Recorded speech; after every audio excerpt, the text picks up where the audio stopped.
Hello, everybody, and welcome to the Penalty Loop Podcast, a podcast about biathlon by Jordan Gottschalk from Penalty Loop and a regular guest, RJ Weiss from Biathlon Analytics. RJ, it's a sad day for me. The World Championships are over. But we're another race weekend closer to a live race weekend in Oslo. Yeah, but that is absolutely true. That is absolutely true. Well, thank you for putting a positive spin on it. Yeah, of course. All year long, though, I just say, you look forward to the beginning of the season, and then you look forward to the championships. And it seems so long. Yeah, and now it's over, and I just don't like that. And don't like it one bit. We'll get into it later, but thanks to the IBU, now we're not going to have a Christmas break. We are not going to have a Christmas break. We definitely need to talk about that later. No, we will. But I just wanted to share that it is, according to my app here, it is 23 days until we go. So, yeah. We better get on it. No. Excuse me. Yeah, 23 days until I'm on an airplane flying across the Atlantic Ocean. And it still does not seem like it's real because it just sort of came together very quickly. So, yeah. Anyway. Kind of unplanned and, how do you call that? On the limb? Yeah, that's where we just sort of threw it together, and now it's happening. Let's just do it. And I don't know in your case, but often when I get permission of my wife, I have to handle really quick. Yeah, really quick. Do it right away. Pretty much what happened here. She was happy for me to go. Let's put it that way. Yeah, I think honestly, I think both of us, if we hadn't asked Katie and Dolores, I think we would have not gone. Because I think for me, it was really like, can I justify the cost just for me to go? Because, they're all going to stay here. And it was Katie who really was like, no, you really need to go. So what's happening? Get the hell out of here. Yeah, I think that's pretty much what it was. It's like, I need 5 days with you not in the house. Just leave. Yeah. She goes, it was fine. You left, you went to the car. Now I just need you out. Oh, man. It worked for both of you, right? Yeah, absolutely. Win-win. I'm not sad to be going. No. How was your weekend watching the biathlon? Well, obviously the last days today is freshest in my mind, and I'm always excited to watch, but today was extremely excited with the men's relay. No, was it yesterday that Horn got third? In the direct. Oh, sorry. So it is in the relay. Yeah. In the direct duel in the fourth shooting.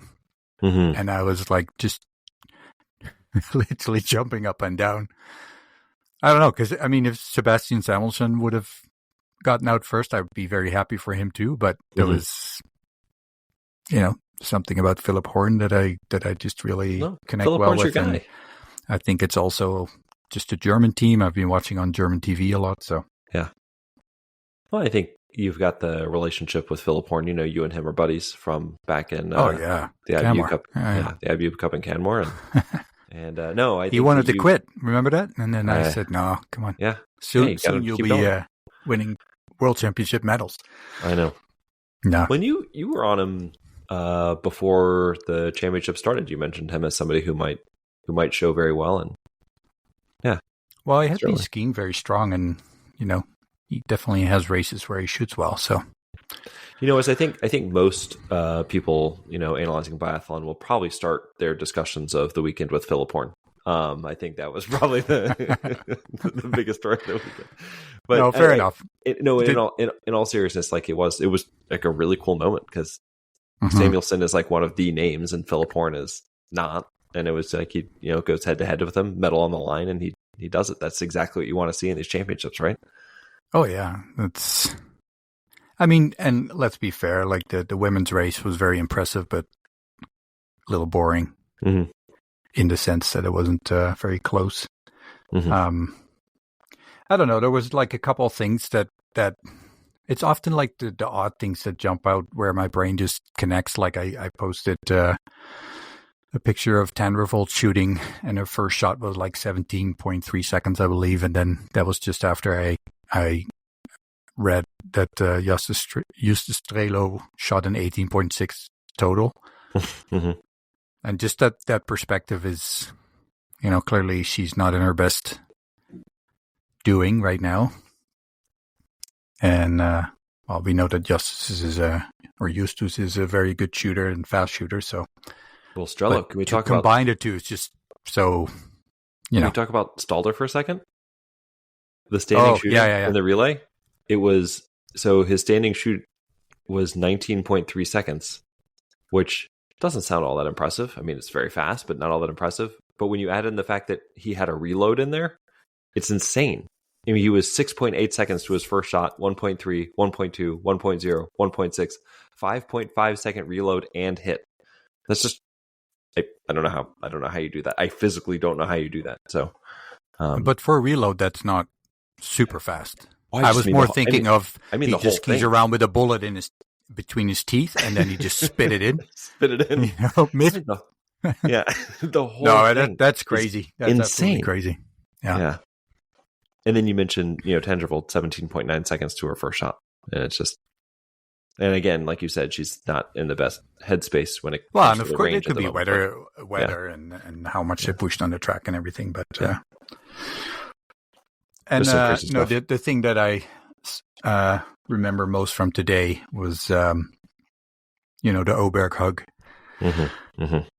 That was just, she was already, and I'm talking about Elvira, over the moon, of course, with winning, and you could see that it meant a lot to her because she just has a very tough period, and you could see that it wasn't always working for her. So I'm sure she's still kind of not 100% where she wants to be.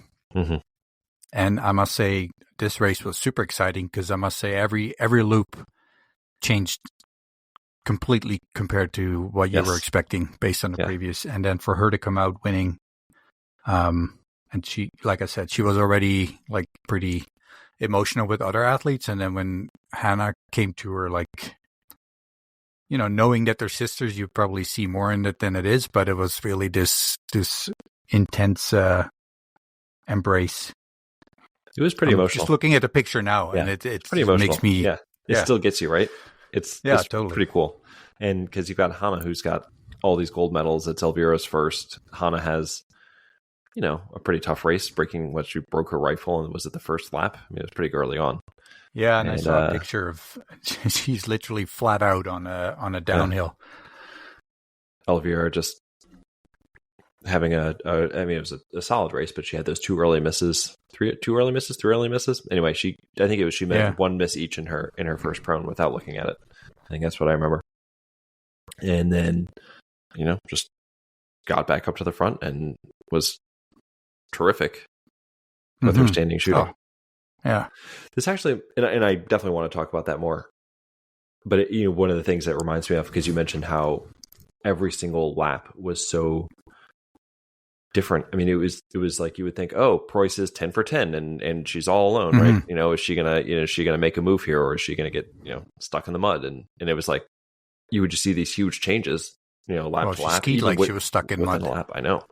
But that's what made me think of it was the weather for like since we last recorded, the weather has been pretty stable. I mean, it's been warm and the wind hasn't really been up very much, but it felt like even with really steady weather almost every single day, that the weather played a huge role, because you could almost within one lap see, oh, those skis are bad, right?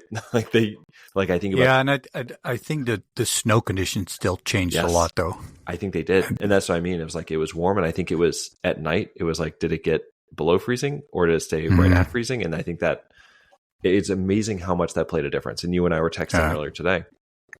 Like, these guys, these are the best, wax techs in the world, and they still were having trouble. Like, you see the Norwegian men and the individuals. So such a big difference that still Huge. Surprised me. Like, I can see that, they all reach 99% of the full potential, and some reach 100 and some maybe 98. Yeah. But now it seems like some are 100 and some are 75. Because even the ones you see them ski, like, they'll go side by side and they're not going faster or slower, but one is like pretty relaxed. And that's a bit of a style too. Like, if you compare Campbell Wright to Eric Perrault, there's a bit of a difference, but you could just see Preuss was, took her a lot of effort. And I also heard she had some stomach issues before the race, so that didn't help either. But Yeah, it's in a way I find it unfortunate because you just in races like this, every race, but you want everybody to have that it's purely down to the athlete, and that's never going to happen. But same with Liegert. I'm still not sure if he's just not at peak shape or if it's just that the Matthews ski don't work well in sunny weather. Like I texted you halfway through the race, and then Stronsheim and Liegert get gold and silver on Matthews ski. So and for all the Norwegian listeners, sorry for bastardizing the name of that ski, because numerous people have tried to tell me how it's pronounced, and I still don't know. But and I think also you think about like they're skiing in wet snow for. I mean, some of these men and women were doing every single race, and they had to be so tired at the end of this. It's just skiing at altitude. Because it's draining, man. It's they're fighting it every single day, trying to race in it at altitude. And then you could sort of feel it. I mean, you look at some of the shooting was really, not very much wind, and the shooting was pretty wild. I think that their legs were so tired. There's just had to be hard to stay stable. Especially with the men today, there must have been twirling winds or something, because to see so many misses, that was just very unusual. Yeah. Well, even on the women too. The first shooting. Yeah. It's just like a gong show. And they were talking about it on the TV that there's like a thermal wind sometimes in the stadium. And just because of the position of the stadium and how the sun, the direction it comes and stuff. So that could be that, you're looking at the flags and they go left, and by the time you're ready to take your shot, they've turned around, or I don't know. Yeah. Really doesn't leave a lot of margin for error, the 4.5 centimeters of target. No. No. Yeah. I just, like you said, it's pretty interesting how much of a difference it seemed to make. And like you said, you would expect them to all be at, a pretty high level, and some are just at a slightly greater level. But, I go back to that, the individual race when you could just see the Norwegian men were just fighting it the entire time. And there were a couple other races, the Germans had some days that weren't as great, the Swedes. So just interesting how much it impacted, and kind of wish it hadn't, but it certainly made things, as from a viewer standpoint, more unpredictable. Yeah, and then of course we had the very sad incident where people in the crowd were trying to stop France from winning the relay by throwing the fence at her. Yeah, when that missed, they tried to stick a flag post between her legs just to trip her or something. But no, that was that was the only way you're going to do something like that in their excitement. Yeah, I know. When I saw the fence go down, I was like, oh, this is it's becoming dangerous to visit biathlon races now. It is. But her lead was so enormous that I think she, obviously, I mean, it was, we can talk about it, but that last shoot where she comes in and just like mows down the targets, hands up, takes a bow, right? And then goes for her last lap. She's stopping and congratulating everybody on the last lap. They're falling, the like literally everybody. Yes. Halfway through the lap, she's just giving out high fives to all the fans. It was pretty. But she didn't high five another athlete who was going up the hill that she just came down on. Did not do that? No. So JT Bow had to one up her, right? Yeah, of course. Yeah. That was actually kind of cool. I really liked that moment. Yeah, it's funny. Eric Lesser said, "Oh, he's leaving the track. He's leaving the track."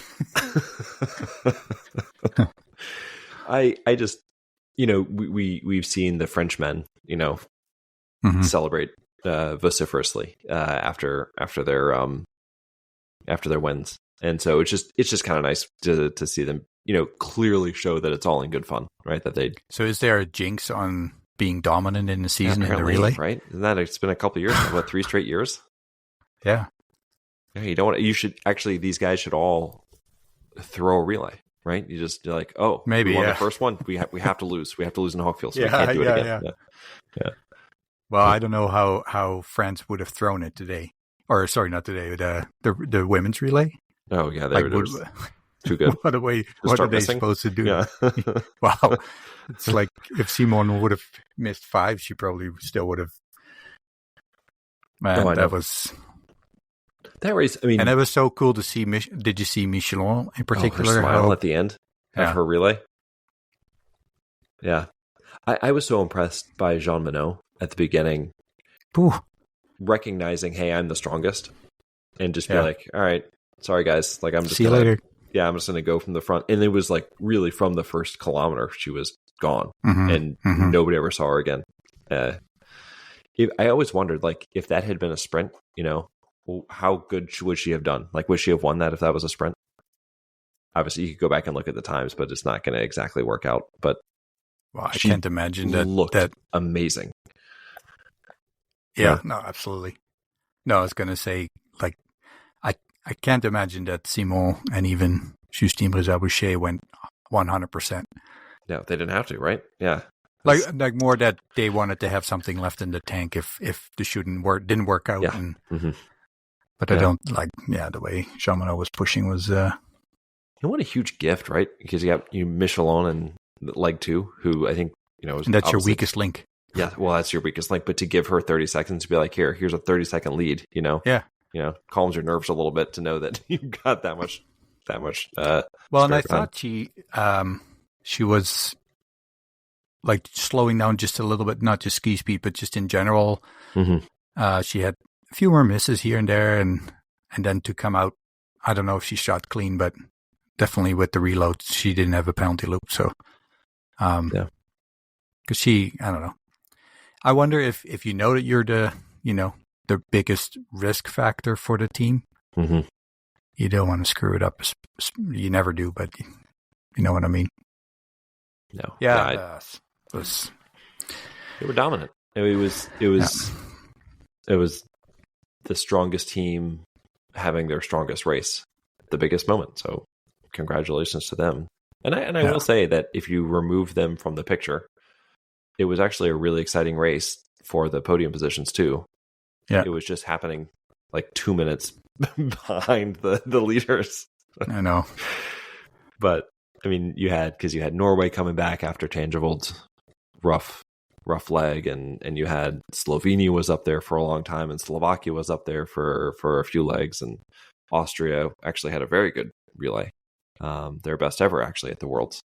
Well, and like your friend Endaxer, what a leg! Oh my God, right? She's out there with Preuss, with Elvira, and she did not look overmatched. She didn't beat them. She outskied. Yeah. She outskied Preuss. I mean, probably also for how she was feeling and stuff. But yeah. But I'm still, I was thrilled to see that. And you gotta tip your cap to Shirkaida, who clearly has had a great Worlds, and her and Fem Steinevek had great third and fourth legs to bring Norway up to silver. I really unexpected silver after Tangevold had her misadventures on the second leg. She's not even close to what she was the first half last year. Hey, yeah. Well, just seems like she was in yellow going to what the last race or the second to last race, right? That was so. I mean, no, but I mean, like I think Soldier Hollow and maybe even before that, you could see that and the cracks. Like I thought, and I think a lot of people, and maybe it was the case, that it was just mostly a mental thing. Yeah. But who knows? I mean,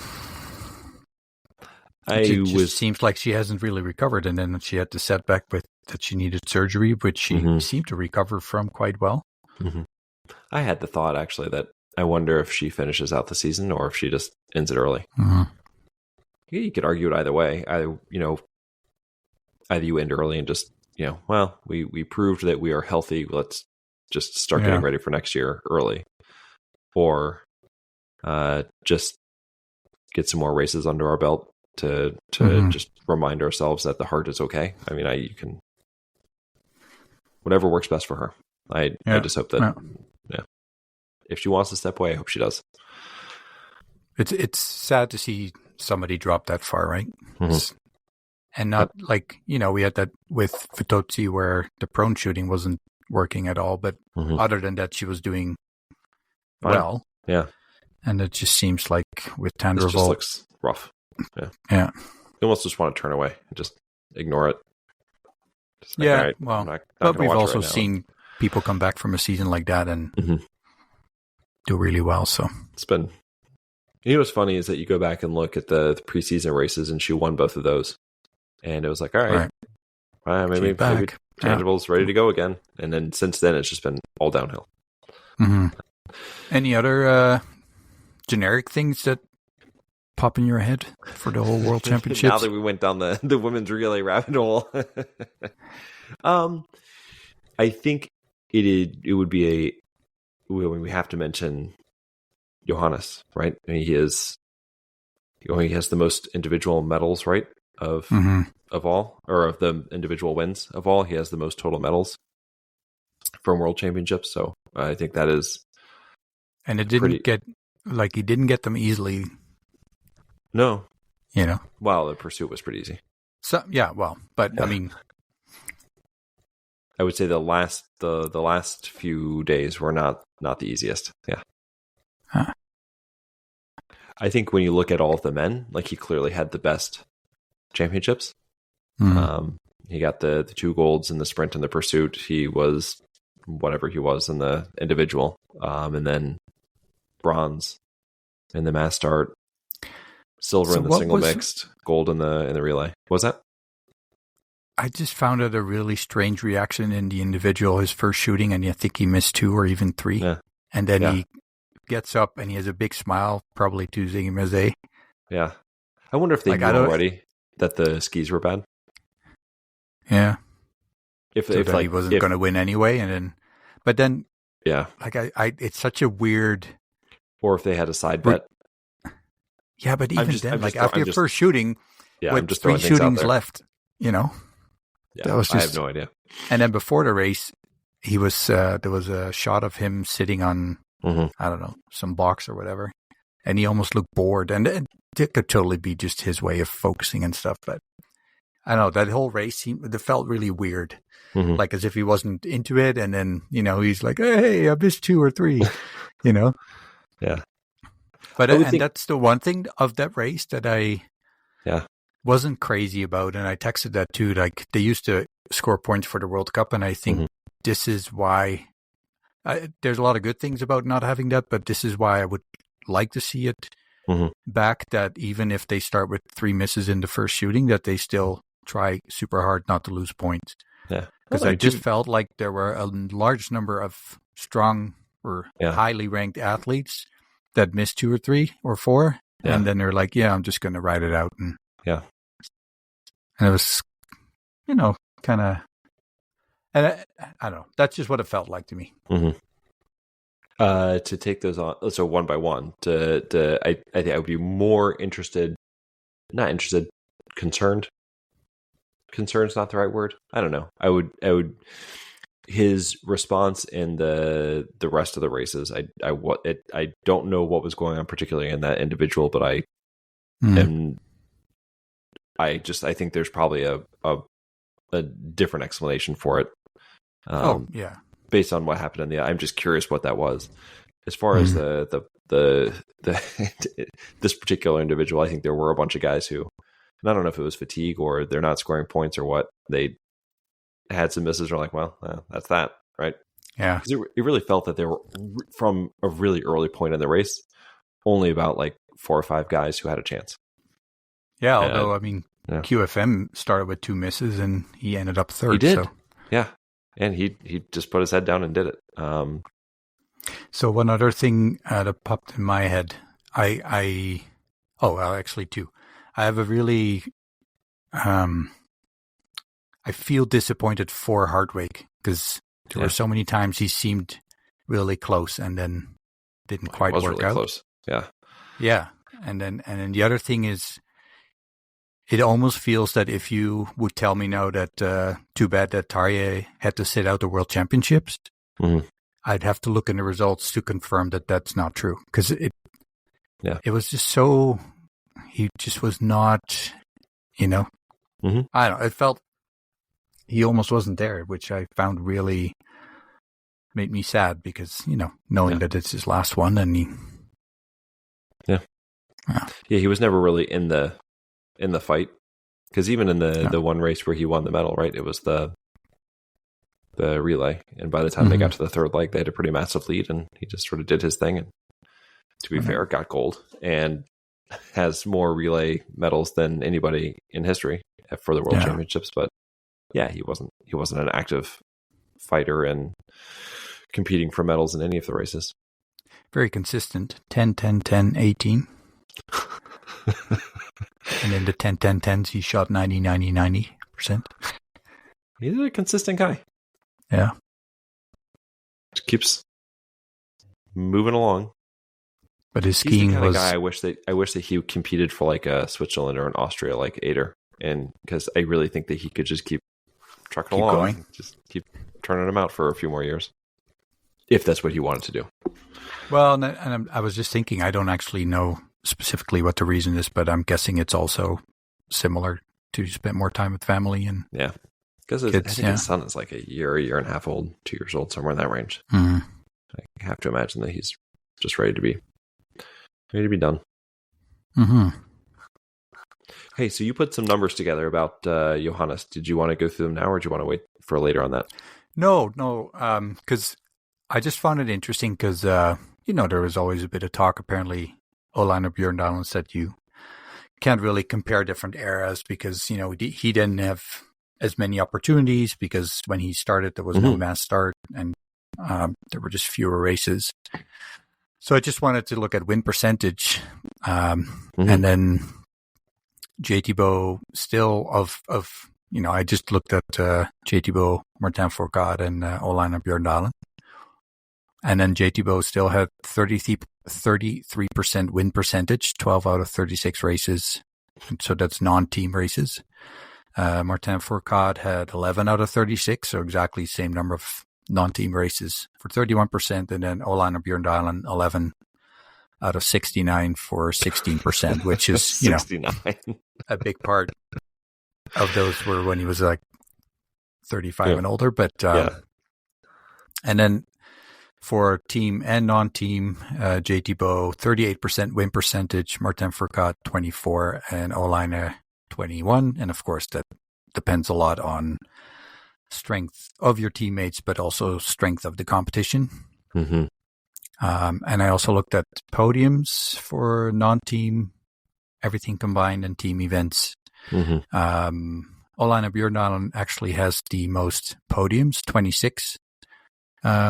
In non-team events and 45 everything combined. And then JT Bow has the most podiums for team events with 21 over 19 for Olainer and 10 for Martin Fourcade. And then percentages for those, JT Bow has 61% on the podium in non-team events, 47% all combined, and 88% for team. I have a feeling that that's not right because those numbers don't add up. But the highest winning percentages in non-team events, there is a fellow from the former Soviet Union, Melangin, who won 3 out of 5 races, 60%. Frank Ulrich from Germany, 5 out of 10. Then we have Olga Romasko, 40%, 2 out of 5. Magdalena Neuner, 6 out of 17 for 35.3%. And then JT Bow, 12.36 for the 33.3%. Did you happen to catch It's Dahlmeier? crazy that you win 1 in 3 races. That's insane. What was that? I was just curious what Dahlmeier's would have been, even though it was a very short. If you looked it up, if you didn't look it up, don't worry about it. I'm not. No, and I kept it open, I thought, and now I don't see it. So yeah, I don't know.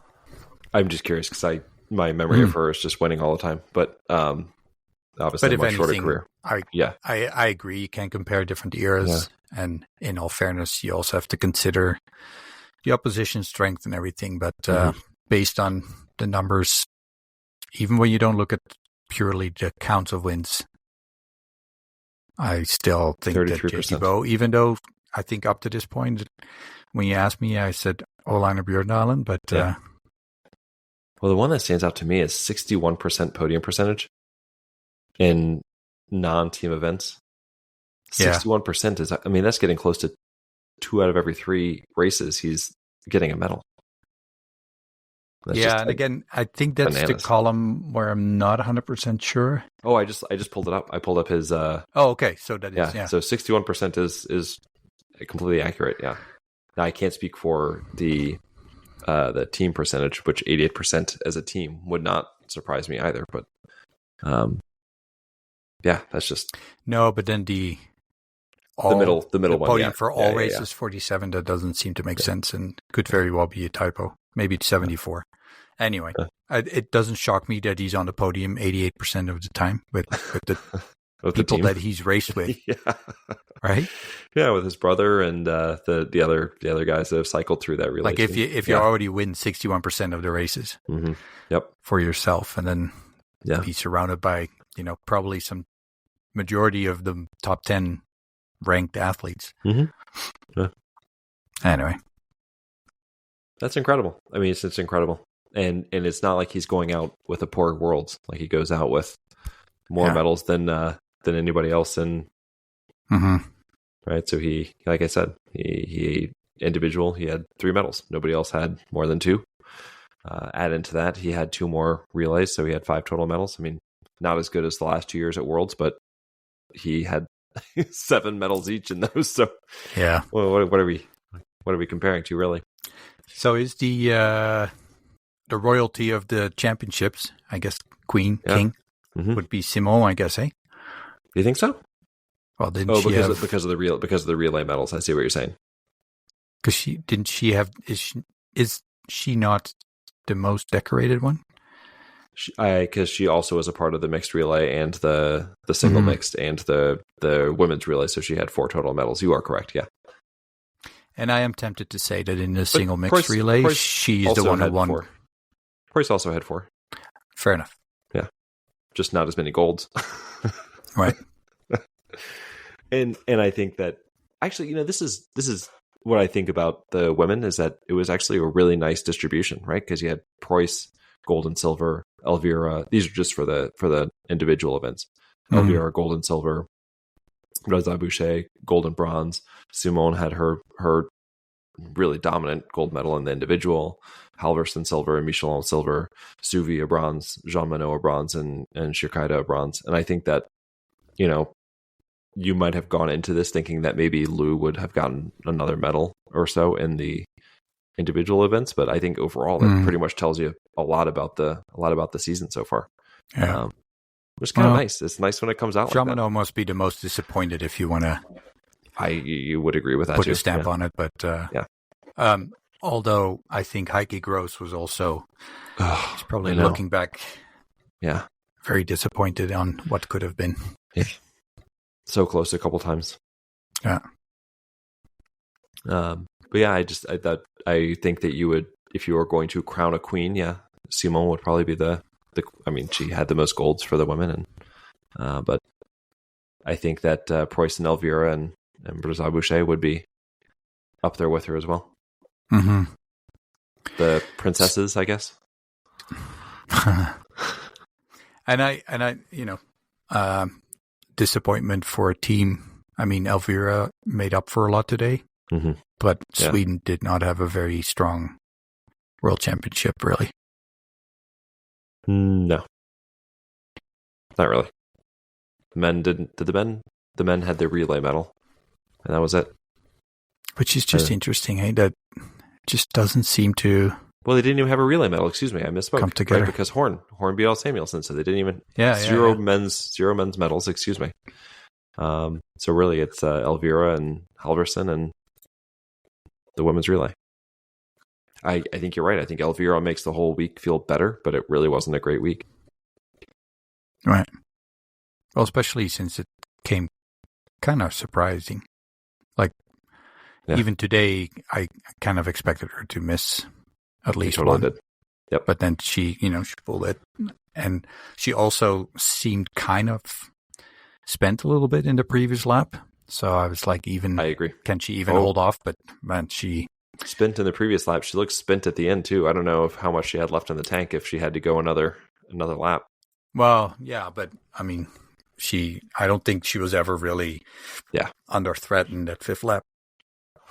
I was just surprised by how much Michelin caught up. From split to split, I think it went from like 24 seconds to 12 seconds. And I know that Elvira probably didn't have it going full gas anymore, but I'd be curious to know if she was, on shaky legs.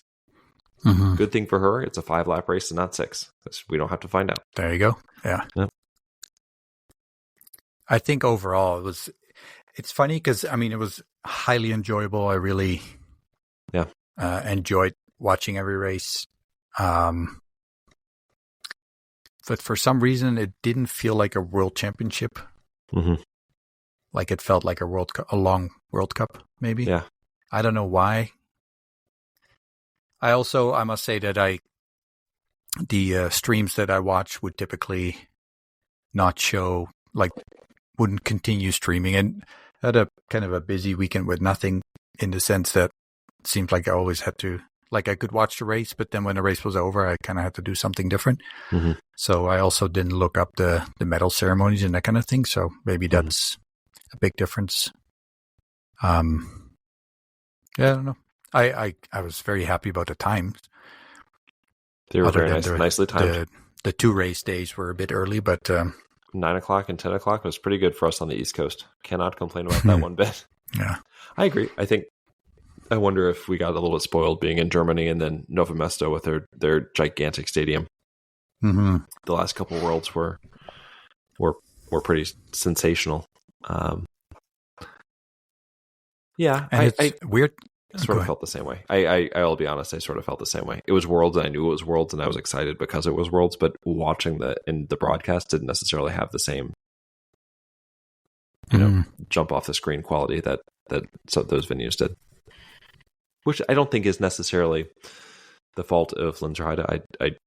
No, of the venue itself, and in fact, when we talk about the schedules later, I'm glad they're going back there. A couple times. Mm-hmm. Mm-hmm. I think it was just and I think also part of it too. It was warm and sunny, and it looked like it was a race taking place at the end of March, right? It was like yeah. For me anyway. For me, it just didn't have the same. Yeah, it didn't look like it was mid-February, and I don't know. And that's also the type of weather and snow I really don't. Well, I think nobody likes that kind of snow when it's all wet, but just like a lot of mud and like slush everywhere, and it's not my thing. I can only imagine what it was like walking in and out of the stadium. It had to be so wet and soggy, and the entire. So not just since last Sunday, but the entire championships from the mixed relay all the way through mass start. Is there one race that stands out to you more than any of the others? Yeah, I think the men's relay probably made. I felt the most emotion with it. Mm-hmm. Well, I mean, Campbell, right? Now that you started thinking about it, yeah. It's just that the sprint feels really long ago already. Yeah, it does. So, but that was very, very special. Yeah, for me, I was gonna say for me it was the pursuit day. I thought Preuss's win in the pursuit, followed by Campbell Wright's repeat silver. I still that is like the fact that he got silver in the sprint was already incredible. Mm-hmm. But you see it so many times, right? And an athlete you don't necessarily expect, and then the pursuit, it's just too hard to shock the world twice. Mm-hmm. And he just did it. He did it. It's just unbelievable. And then today, here he was again, right? I know. Obviously finished in 4th. And it was like, and you mentioned he comes into the range for his last shoot, and he's got this grin on his face. Like, I can't believe I'm doing this. I could not. I think there was 3 or 4 of them when they came in, like just before the stadium, not quite. And you could see him, like, that strenuous face of him when he's pushing really hard. And then I wonder if he saw the camera or something, or like the screen with the camera focusing on him, and Yeah. all of a sudden he gets this big smile on his face. It seemed like he was very, very close to just waving to everybody. The guy's just I'm such here, a guys. pleasure to watch. Yeah. No, but he's just enjoying every second of it, and I especially like if you think of Giacomo,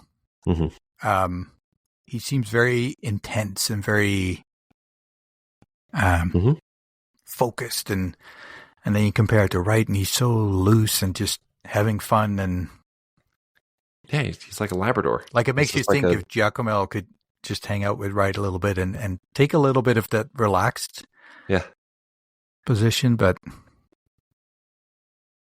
and since we're all over the place, holy crap, that Giacomo is like a muscle machine, eh? He is gigantic. Like if you see his upper legs, makes me think of like speed skaters and cyclists. He is this rippling muscle. I think you joked that he's going to burst out of his suit one of these days. He's just going to rip it open because his muscles are going to explode out. Well, I know. And then a couple of weeks ago, you saw his upper body, and it's like, man, powerhouse. Oh, I know. Yeah, don't want to meet him in a back alley. I'll run you over. Yeah. Some of these guys, a lot of them are in the military or in the police force or something, and you're like, if you saw them on the street, you'd be like, yeah, you look good in a uniform, but I don't know how big you are. You see him in a uniform, and you're like, oh yeah, he's in the military. Like, you run. Yeah. Yeah. I also was real quick. very, we need to get him together with Simone, because I think they would produce the most like purely muscular babies I've ever seen. Right? Yeah. Who knows? Sorry. Anyway. No, I was going to shout out to especially the Belgian women, Maya Kloetens and Lotte Lee. I think today they were the only two that shot clean, if I have it correct. Maya Kloetens, the 8th position in the sprint, I believe. Lotte was, having great races. I don't know. I just really enjoy just seeing. Yeah, go ahead. I was thinking, can I add Thierry Langer onto that? Because he was one of the few guys to go 20 for 20 in the men's individual. Just the Belgians. They're shooting it accurately right now. Gilles Bernot, secret ingredient, maybe. I don't know if he's still with the team, but maybe that's it. Yeah. I had mentioned, earlier, what race sticks with me. The other one, I think, besides the pursuit day, is the women's individual. Not because it was a necessarily really close race for the medals, but just it was like Julia Simon just crushed the field, and it was just a really impressive show from her. It was her perfect race. She was so strong skiing, and she was hitting her shots and just looked magnificent. So I just if you look back at it, it feels like Jean Monod should have been closer, though. She should have been, right? But she wasn't, right?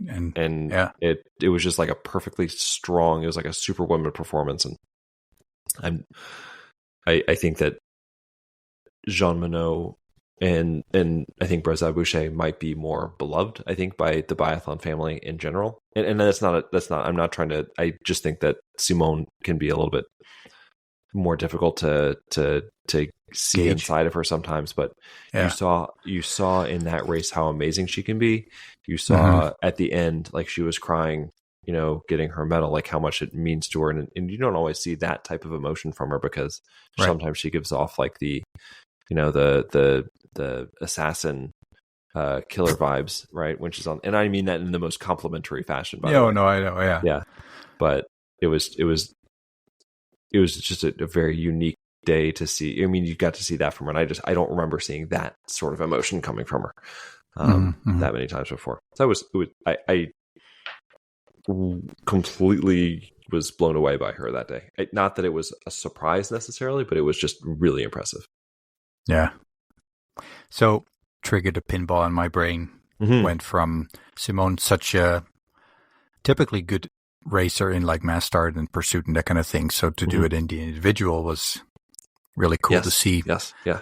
But then the thought goes to Sturla Holmlagreit, who I've seen so many times now in races where he just keeps leading in situations where he doesn't have to. Like he can even play a little bit of mind tricks, like today was enough gap behind him. And he just keeps doing it every single time. And I wonder if he's kind of the opposite, maybe not so much direct confrontation type of athlete. He's too nice. Maybe. I don't know. And I'm not saying that he could have beaten Strunsheim because he seemed to have more left in the tank. And I thought the whole weekend, like I said, I thought maybe it was the skis, but then, getting silver. Maybe not, but he just seemed to not have the ski speed. You mentioned Jean Monod as being somebody who might be disappointed leaving Worlds, and I think that Lagride might be somebody else. Yeah. He looked so strong at the end of the second trimester. It just seemed set up that he was going to have, maybe not that he was going to win 7 medals or something crazy, but thought that maybe he would win more than a couple. And anytime you win medals, not a disappointment. It just wasn't the strength that I was necessarily expecting to see. Right. But it wasn't like it was just one thing. I mean, it was certainly he looked less strong on skiing wise. I agree with you. He does have this tendency to want to lead. And I don't know if he wants to lead or feels like he needs to lead or he's just or not the guy that will kind of, sometimes when they go up a hill and then they get to the top and some athletes will just step aside and be like, okay, you go now. And he just doesn't seem to do that. Yeah. And I don't know if he'll grow into that. I don't know. But yeah, I agree. It would help him out some. I was cynically thinking not that I think that this was intentionally done by anybody, but just the fact that he has had Johannes on his team so long and they've so often been paired together. And I think Johannes has been like, nah, you can lead, youngin, you can pull me around a little bit. And he just has gotten used to the fact that, I'm going to lead. But how old is Strunsheim? 27. I mean, they're probably the same age. Yeah. Yeah. Liger, 28. Just had his birthday. Yeah. Strunsheim, man, what a weird year. He won the first race of the year, an individual, by the way. And then had a bunch of kind of up and down races. He had a couple of top 10s, but really didn't look all that great. And then surges at the World Championships, and I think he was top 10 every single race, won gold medal, and he'll probably finish like 35th the next time we see him. It's a really strange year. I find that I have no idea what we're going to see from him from week to week. No. And it's so funny when I see him on TV, I always think he's a coach. I don't know why. And I think he may look like the coach of the IBU Cup team for Norway. But I'm not even sure if that's a reason. I don't know. I know he's on the team, but it always seems to be, JT, Tarjei, Sturla Holm, Christiansen for the longest time. Yep, I totally agree. And then, you had Oldal, Surum, and Strunsheim. Hey, there he is. Yeah. Happy for him. I just have no idea what to expect. Oh, of course, yeah. I'm going to use it as a bridge. Yes. Which I kind of give you the answer now. But I just wrote down a couple of stats for the championship. We had a total hit rate of 81%, 82.6 prone, and 80% standing. Okay. Average shooting times 29.9 for prone, and 26 standing. And then I'm going to ask you, do you know the fastest shooters, both in prone and stand? For the week? For the World Championships. Jacques Hamel was the fastest standing shooter? I'm guessing. I have no idea. Prone is Ader. You do know I made a bridge from talking about Uldal to this topic. No, I didn't. I just blew right by that. Okay. No, yeah, 2 out of 4. So, 1 out of 4. Simon Ader was the fastest prone. Okay. 18.9 seconds. 18.9. This is just non-team event, obviously. Yeah. And with 5 hits, that was. On the women's side, it was Aida Gasparin, 17.7 seconds, 5 hits. What? And that was in the women's pursuit. And then the women's standing was Simone? Lena Hecky-Gross, 18.6. Oh, look at that. And she had 1 miss in that. And then Martin Uldal on the men's, 14.7. And he decided to not treat us once, but twice. With 14.7, he had 5 hits in one of them and 4 hits in the second. Yeah. And then the third time was Martin Uldal, 15.7, with 1 miss. Yeah. What was the fourth time? Was it also Martin Uldal? I don't have that written down here, but Simonetter's name was in the prone list a lot.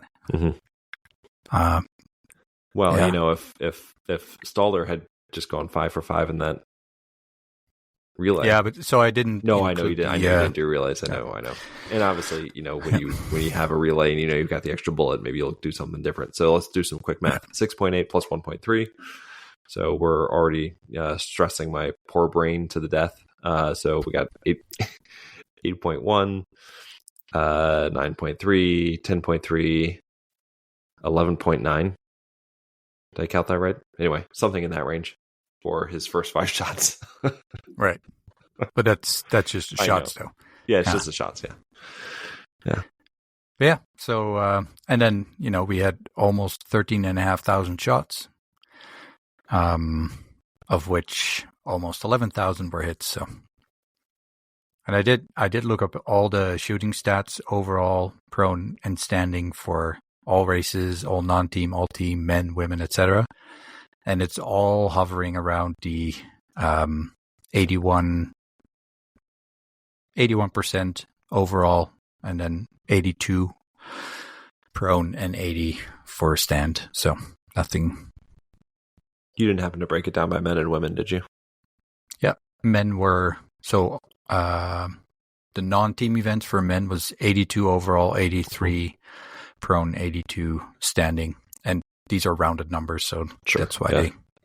And then for women, it was 81 overall, 82 prone, and 79 standing. Huh, interesting. So overall, the men shot just a little bit better than the women, which I think overall for the World Cup, it's typically the other way around. But again, if I remember right, also the women's sprint had the gustiest conditions, so I don't know if that. Yeah. So and small sample size, you get a lot of influence of those kinds of things. But anything else stand out before we close the book on the World Championships? I have a bunch of little things I want to talk about too. I feel like we haven't even started yet, other than just some. I wanted to mention that Canada, unfortunately, did not have a very successful World Championships, I would say, especially the second week with. Yeah. That triggers my memory of JT Bowe in the men's relay. Yeah. Realizing that, if I pass the Canadian in front of me, he's going to have to step out, and I have a lot of time. So I think that's where he just started celebrating, and which gave stop for a beer. Yeah. No, but now I have to look it up. I did write it down. Oh yeah, that gave Borglum. Was he the third? No, he must have been the fourth ski already. Yeah. So Borglum was able to finish the race, so that was cool. That was very nice of him. I don't know, it seemed very much like he saw it and was like, I'm just gonna let these guys do their thing. So, and that's a little thing, but actually, right? It tells you a lot about him. And you have to, to let him say, hey, you know what? You get this race at the World Championships. It doesn't come around that often, enjoy it, right? There's no reason for him to pass. And I mean, I noticed it particularly because, it was a Canadian, but what did you said you had a couple of... a couple of things. I think it actually, so that led in really well, actually. The Americans had 2 men in the mass start, and it was just fun seeing Germain out there. Campbell Wright's 22, Germain's 23. So these guys are seriously young.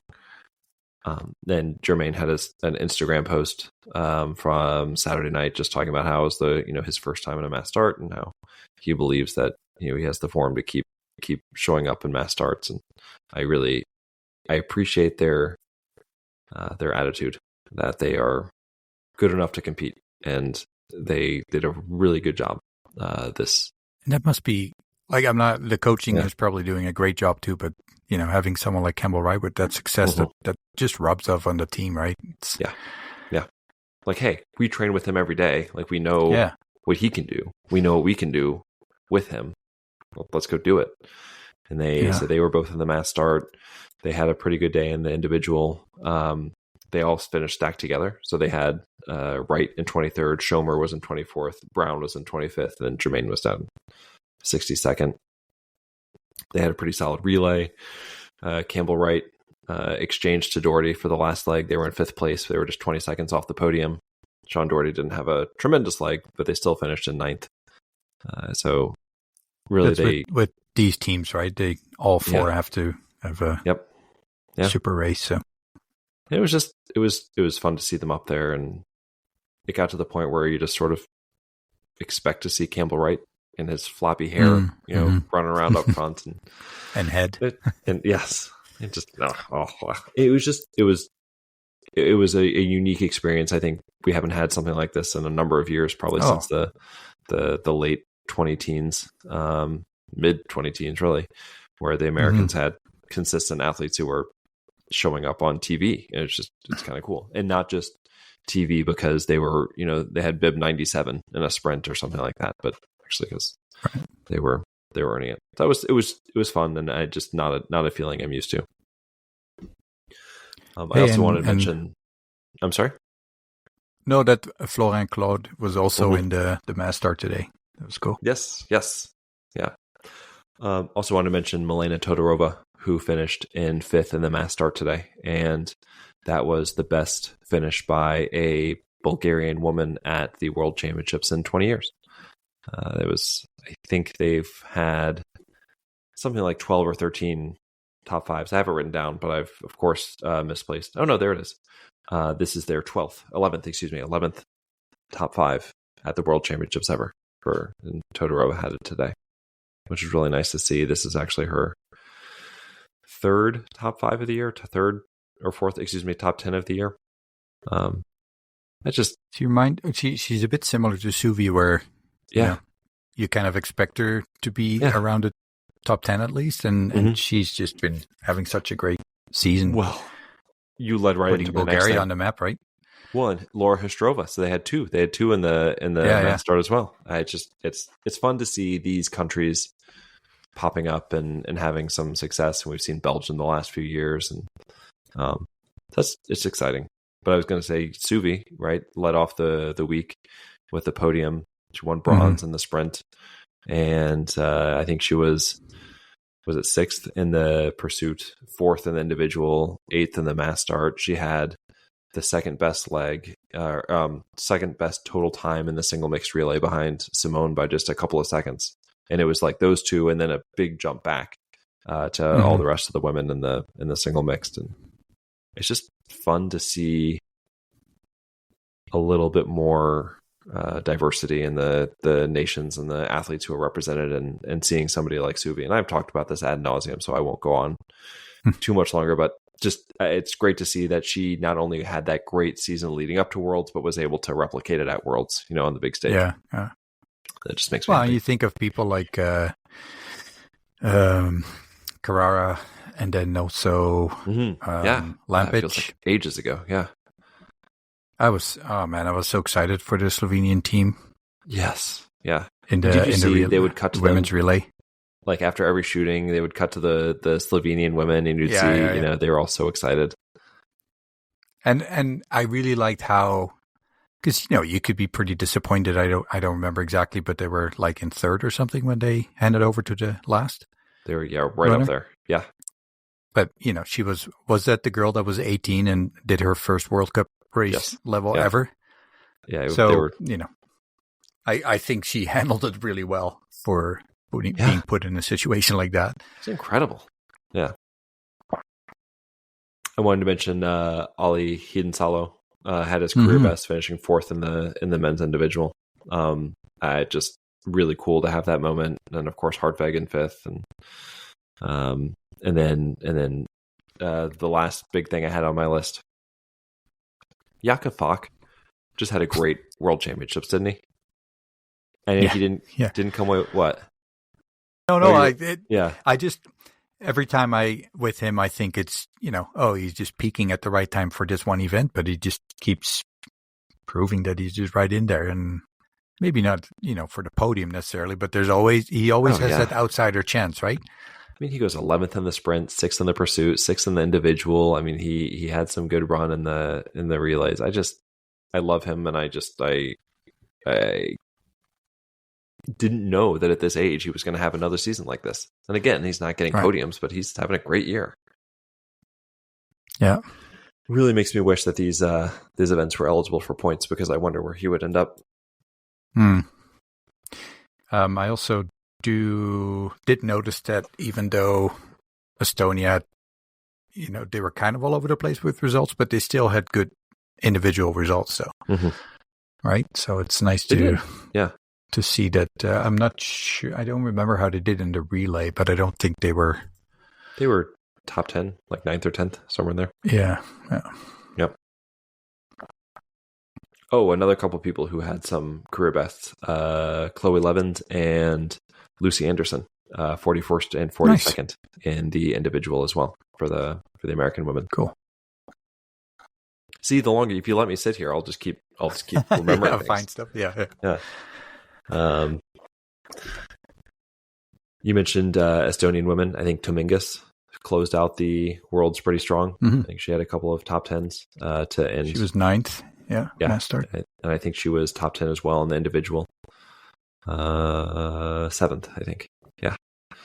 And there was one moment that I wanted to mention as well with, obviously Sophia Schneider on the German team didn't start the team off well in the relay, and you could already tell the other athletes, being supportive, and then, I don't know, Preutz almost seemed like a muddly figure to her, cheering her up, and I don't know. It's hard enough to lip read, and then in German it's a bit harder. But really felt like that she was something saying in the lines of, you win together, you lose together. Like, don't take it. It's not your fault. I don't know. That was just really cool to see, and it was also, again, sort of the new Preutz who's just relaxed and enjoying. Yeah. Where she used to have that tendency to always be a bit, I don't know, stiff is not the right word, but like too tense. Where this year she seems just to be, a bit more relaxed and stuff. So, speaking of people who probably wish that they gave out points for the World Championships, would have been nice to gain a few points over Jean Monod. It was interesting that they had that basically today they were side by side at some point at the end of the race. They ended side by side, yeah. They both looked like they were a little spent, little spent there at the end. Yeah, they were because I mean, Jean Monod, I don't think she left the range in contention for a medal, but she was definitely further up than Preutz. But she just was almost like going in reverse. Yeah, I think at some point you're just. I don't know how it works exactly with altitude, but I don't know if that effect can increase the longer you're there. You would think that you get used to it better, but for some people it may have a negative effect. And then is it possible that it gets worse as you're exposed to it longer? Or is it typically the other way around? It should get better, but I think the acute effect can get better, but I think also with what they're doing. And the consistently being out there and working so hard that your body just isn't able to recover as well at night because you're not getting as much oxygen in. So then there's a chronic effect that just builds on itself a little bit faster at altitude. So I think that's completely true, that it just sort of wears down, especially when you're running 7 races in 10 days or something, like whatever they're doing. It's funny, Dolores was watching with me this morning at the finish.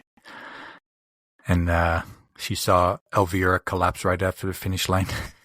And she's like, I thought it was not good for your heart to just lay down right away after like big exertion. I'm like, well, I don't really think she chooses to. It's more that she just can't stand anymore. I don't think the legs are working anymore. Yeah, I think it's over.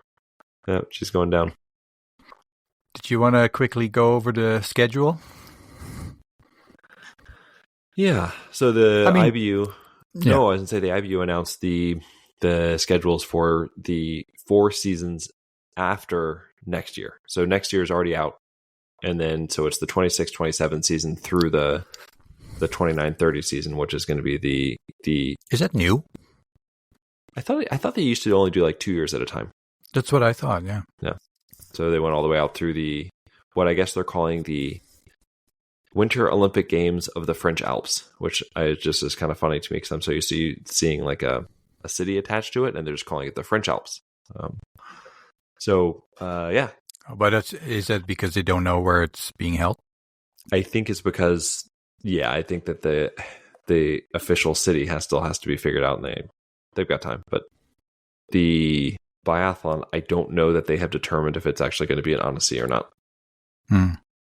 Anyway, so the big changes for the 4 years that were released are, in no particular order, Otapa and Lenzerheide are included sort of in the rotation, so they each get 2 regular stops.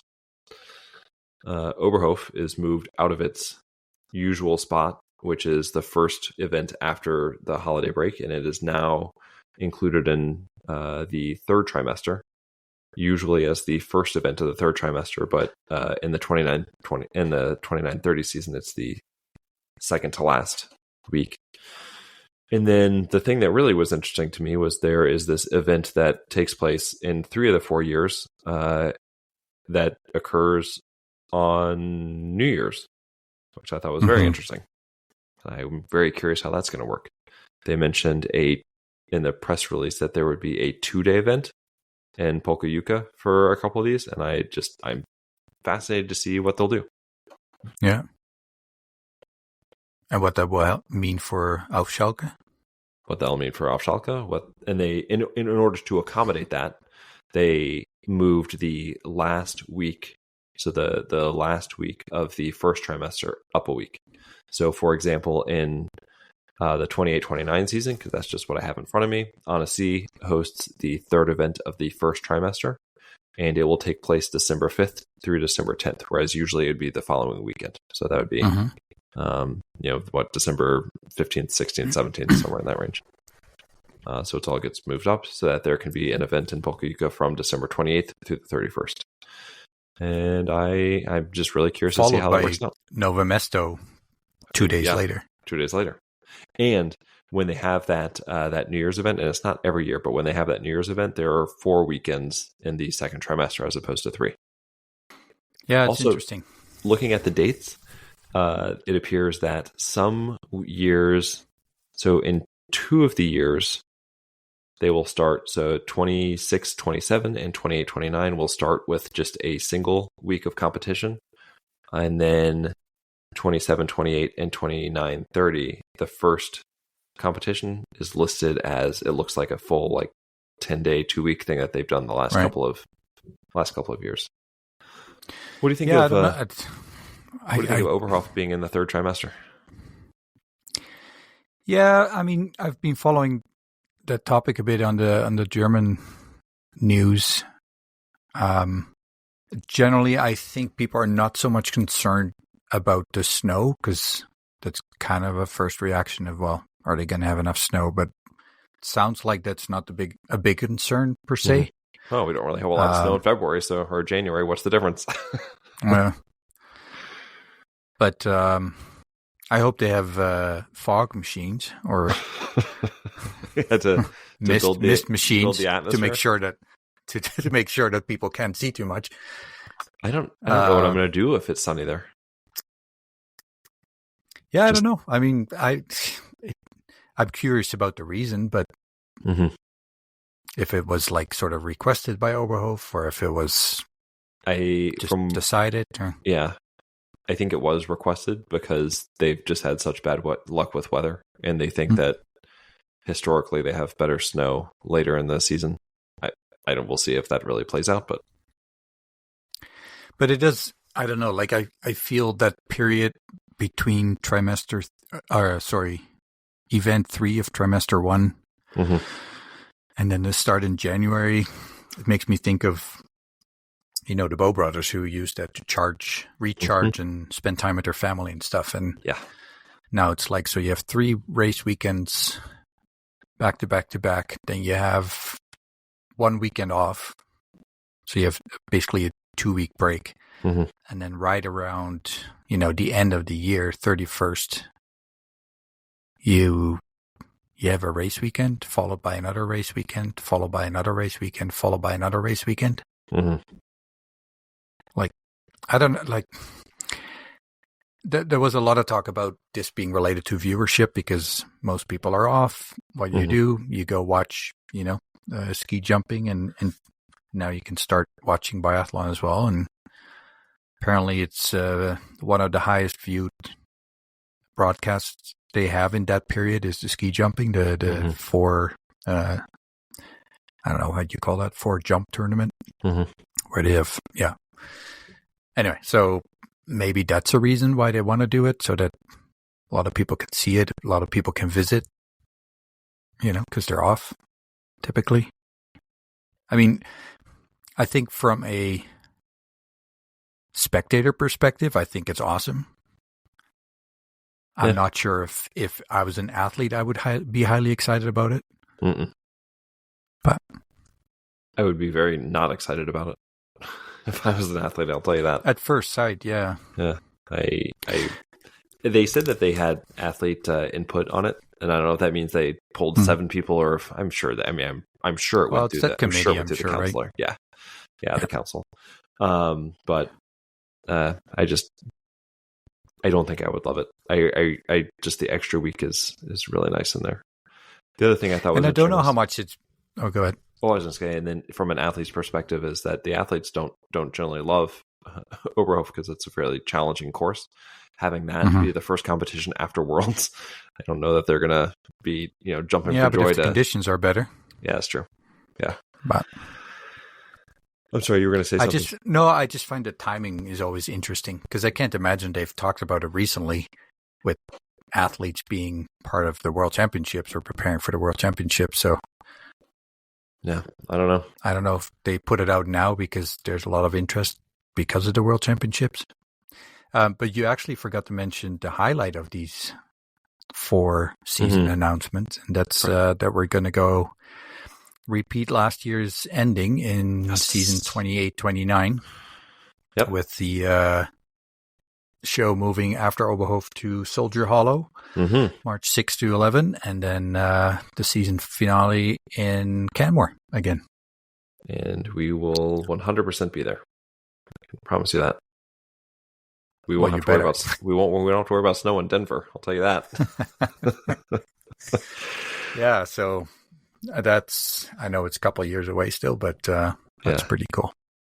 So one of the things we talked about with Katie actually was, now that you and I are going to Oslo this year, that wouldn't it be cool, in Dream World if we could go to a race weekend every year. And so I was going to ask you if you could scroll through here and look at each year, and you can't choose Worlds. So if you can't choose Worlds or the Olympics, what weekend would you choose to go to? And it's just one, right? We couldn't do a combo. No, it's got to just be one. Well, knowing that, in these seasons we've already been in Oslo. Yep, exactly. I definitely want to go to Ruhpolding once. I definitely want to go to Antholz once. Well, and since there's 4 years, we'll want to go to Le Grand Bonnat and Oberhof. Okay. I am 3 for 4 with you. I exchanged Oberhof for Nova Mesto. Not for any reason other than they've got this massive stadium. It's always packed, and I just want to see what that's like. Yeah, that's fair. Although you can probably get a very similar experience in Annecy. Well, but I think Annecy, just more on the course, feels special in the sense that it goes right through a town almost, and it's a little bit different. So we better behave in Oslo. Better be on our best behavior and not get too out of hand. Well, I have to say, I would like to go to Lenzerheide at some point. Just I want to go to all these places. Let's really be honest. But I must say though, when I saw Olympics in France, your first idea is like, oh, the Olympics, but like from what I've seen, how crazy busy and let alone expensive everything is, I'm not even that keen on. Like, I'd rather go to Annecy if it's there on a year that they don't have the Olympics. I agree with you. Actually, I mean, I'll go to any place on the World Cup. Oh yes, absolutely. This is just dreamland, right? Where we get to pick. Yeah.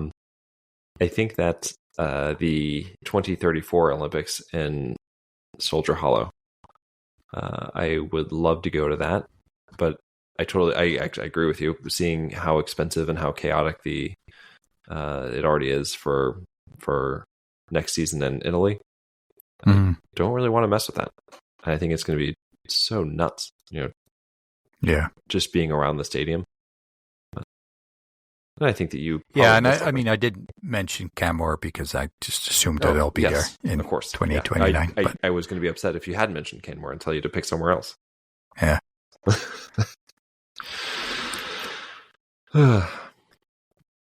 So do you give a grade? We have a week off now, right? Oh, yeah. I was going to say, do you give a grade to these World Championships? Do they get an A? No, I'm just thinking, why would a World Championship or a World Cup not get an A? That was going to be my response to, is if you gave it anything other than A, I was going to say no. It was a World Championship. We got to see a lot of great races. It's an A, of course. Yeah, I don't know. The only change I would make, if somebody made me a genie, would be giving Switzerland a medal somewhere in there. Yeah. Yeah. No, fair enough. At the same time, there's so many other people that I wish. Yeah. Yeah. They just had so many close misses. We haven't mentioned the Polish women at all. Yeah. Sidorovich in the mass start today. Yep. Yakiela, I think, was one of the reserves that I believe she was a reserve, but obviously didn't get in. Overall, I mean, I would say they had a fairly solid. I mean, Sidorovich was very, very good. I think Yakiela had some pretty good days as well. I definitely felt that there were a couple of races where they were in it for quite a while. Yes, yeah. And I did hear at some point on the broadcast, the German broadcast, that they mentioned Tobias and what an amazing job he's done so far with the Polish women's team. So. As they should mention. Yeah. It feels like they're so Anamaka is obviously a little bit older, and Camilla Zook is sort of in entering the middle phase of her career, but it still feels like the core of that team is so young. We with Sidorovich and Yakiela are both quite young, and then there was the other woman that we mentioned from the IBU Cup, who is pretty young as well. So it still feels like that the next couple of years are going to be very key, and I do think that they are still very much on the upswing. Oh yeah, yeah, absolutely. And with a growing team and including some younger athletes, you're going to see ups and downs. And as long as the long-term trend line keeps going up, then I think, which it feels like it is. So that reminds me. So the races did not count towards the World Cup, but they did count towards the Nations Cup, which of course is very important for next year and for starting places. And Poland is in a pretty tight battle for the top 10 right now. So I just wanted to pull that up to get a quick update of where we are. and the Polish women are currently sitting in 11th. They are about 100 points behind Finland and about 100 points behind Czech Republic, who are in 9th place. So well within striking distance of getting into the top 10. And do you know if they also use the World Championships for IBU qualification points? Or I don't know that, actually. Don't know that. And on the men's side, for the top 10, it is Finland also sitting in 10th, and it's the United States in 11th, about 170-ish points back, 180-ish, 175. And then Slovenia. So if you enter the top 10, you get an extra spot, is that right? Mm-hmm. Yep, exactly. Yeah, so the top 5 get 6, 6 through 10 get 5, and then everybody else gets 4. Right. And Switzerland, by the way, holds 5th in both the men's and the women, and Italy is in 6th in both the men's and the women. So they'll be battling it out for that extra spot. Man, it would be really nice for Italy to have it for the Olympics. But would the Olympics count a bit different? That's a good question. I don't know. I think no. I actually do know the question. I believe it runs the same as the World Championships. Okay. Don't quote me on that. It's an hour and 24 into this recording, and I will have an answer for you next week. So what are you going to do with the week off from the World Cup? There's a correct answer here. Recover? No, watch IBU Cup. And isn't the Junior World Championships? Yes, Junior World Championships. Right. Are going to be in Östersund, and they start on the 26th with the individual. Nice. Yep. So the youth looking forward on to the 26th, and then the juniors on the 27th, and then we go mixed relays, sprints, mass 60, relay. Did you happen to see if it's broadcast anywhere? Like I would think. And was it Hannah from Finland who reached out to us on YouTube after hearing the podcast? Yes. There's also a Finnish broadcaster. Finnish broadcast. And the Finnish coach, Eric, and his last name escapes me at the moment. Yes, they will be live. So the Junior Worlds will be live on Eurovision Sport. Okay, cool. And then maybe we can put that out in sort of a question for the audience, and not like a quiz. I'm just curious because I've always thought I knew that the interesting fact in Scandinavia is that Norway and Sweden have a similar language, Germanic-based, where Finland has a Slavic-based language. Like I've always been told that they can understand people from Hungary and Bulgaria better than Swedish and Finn. Interesting. Norwegians.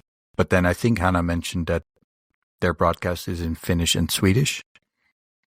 That's interesting. So I'm curious if a population of Finland lives close to the border with Sweden and therefore maybe speaks Swedish as well. But just kind of curious how that all works. Well, and didn't she also mention that the interview with Eric Kulstad is in English? I don't recall specifically, but yes, there it is. Yep. Anyway, cool. We should all watch Finnish TV. We should all watch Finnish TV, see what and that's we like. should all watch the Junior World Championships. Absolutely, starting on Thursday. Cool. Anything else? Nope. I mean, let's be honest. We could probably dive right back into this and do another hour. Oh yeah. We just have to draw. We have to draw a line somewhere.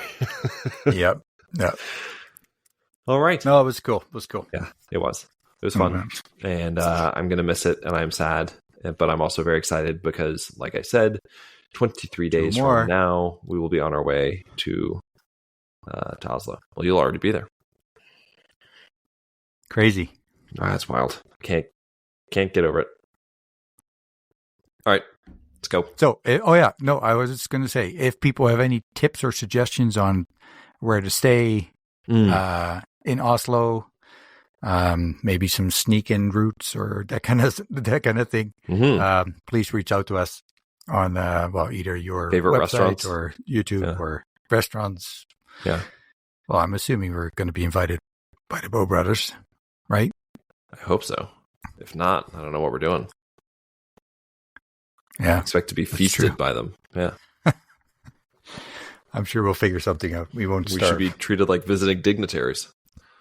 Well, yeah. Come on. It's basically representing the North American press.